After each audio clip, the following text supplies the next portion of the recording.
This course really changes the way education could be in a way that empowers the students to be and to bring out the best of themselves.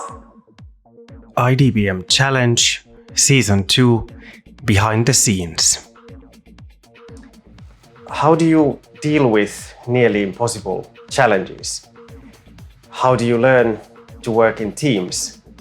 During the IDBM Challenge course, the students work in multidisciplinary teams to tackle wicked problems.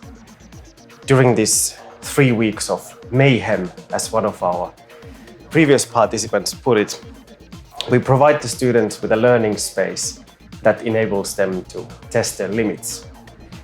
But it is not action without meaning.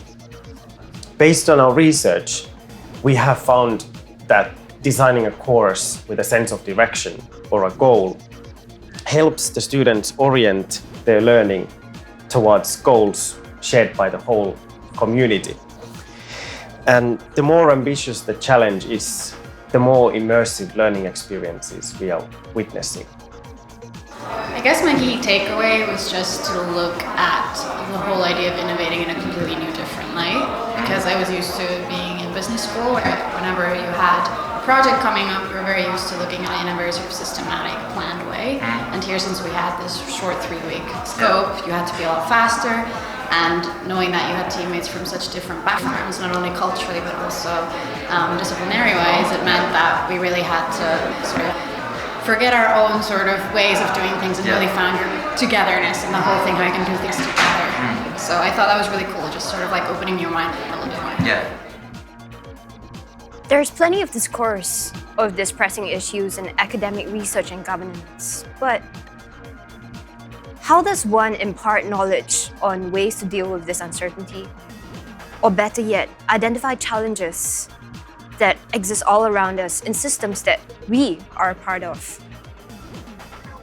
This year, we dealt the teams with the challenge of working with the UN Sustainable Development Goals in the context of cities like Copenhagen and Helsinki.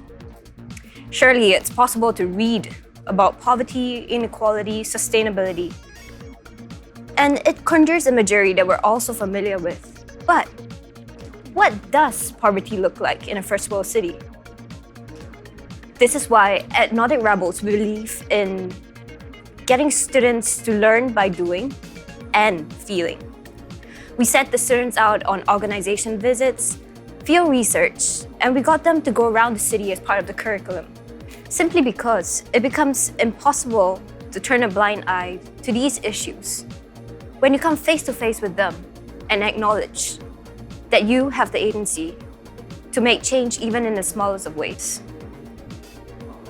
I feel like I learned a lot about myself from being in such an intense environment with many other inspirational people.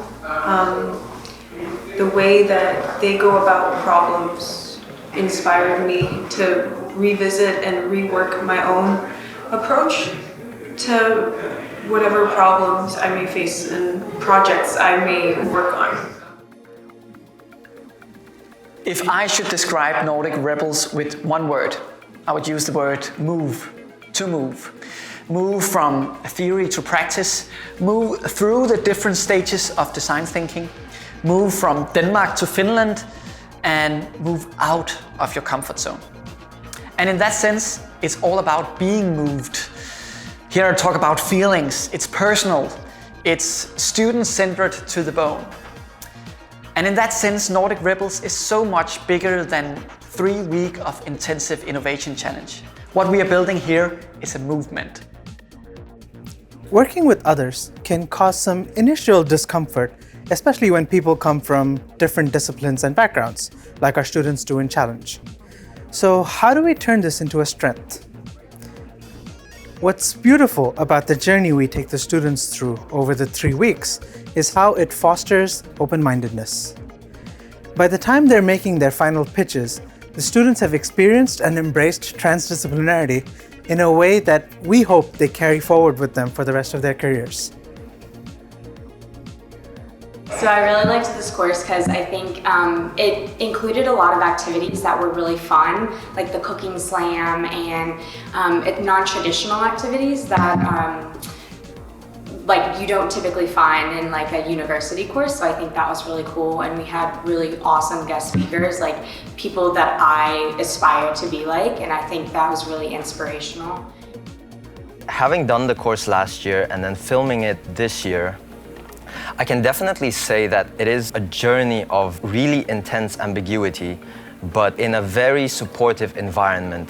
And this environment sort of brings the students together to develop and discover themselves in creative ways that most academic environments and courses don't really allow for.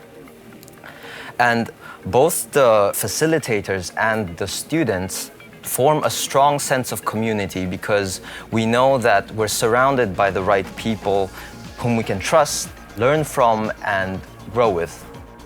I think the freedom that we have throughout this course and the broad spectrum of learnings really opens up the mind to new methods that are not normally taught at universities.